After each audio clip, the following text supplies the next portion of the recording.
Good morning. আজকে হচ্ছে বৃহস্পতিবার। আর বৃহস্পতিবার পুজো করতে অনেকটাই সময় লাগে। অনেকটা সময় নিয়েই পুজোটা করতে হয়। তো তাই আজকে অনেকটা সকাল সকাল ঘুম থেকে উঠেছিলাম। আর গতকাল মাম্মামকে নিয়ে গিয়েছিলাম ডাক্তারখানায়। তো ফেরার পথে কিছুটা ফুল কিনে এনেছিলাম। তো দেখো এখানে অনেক কিছুই দিয়েছে। আমের পল্লব, পান পাতা, বেল পাতা, তুলসী পাতা, দূর্বা, আর তার সঙ্গে না একটা কাঁঠালি কলাও দিয়েছে। তো এই যে সকাল সকাল পুজোটা সেরে নিলাম। আর এই যে এখানে তুলসী গাছে জল দিয়ে নিচ্ছি। আর যেহেতু আজকে বৃহস্পতিবার, তাই সব দিকে একটু ধুনোটাও দেখিয়ে নিলাম। আর জানো তো সকাল সকাল পুজো হয়ে গেলে না বেশ ভালো লাগে। আর মাম্মাম 7টার সময় টিউশনে গেছে, ও আবার 9টার সময় চলে আসবে। তো গতকাল রাতেই না ভিজিয়ে রেখেছিলাম একটু আমন্ড, কিশমিশ আর কাজু বাদাম। তো সেই জলটাই এখন খেয়ে নিচ্ছি।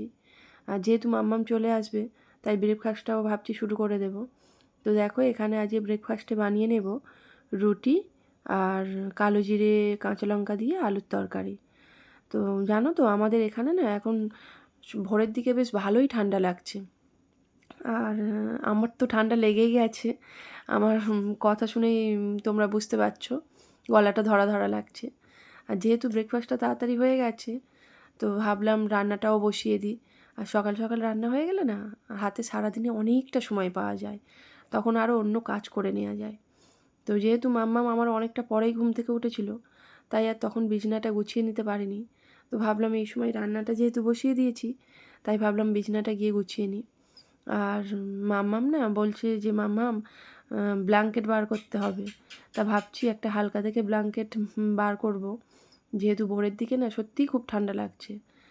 আর ওরও সামনে এক্সাম এসে গেছে, আবার ঠান্ডা লেগে গেলে তখন অসুবিধা হবে। তো দেখো আমার বিছানাটা গুছানো হয়ে গেল।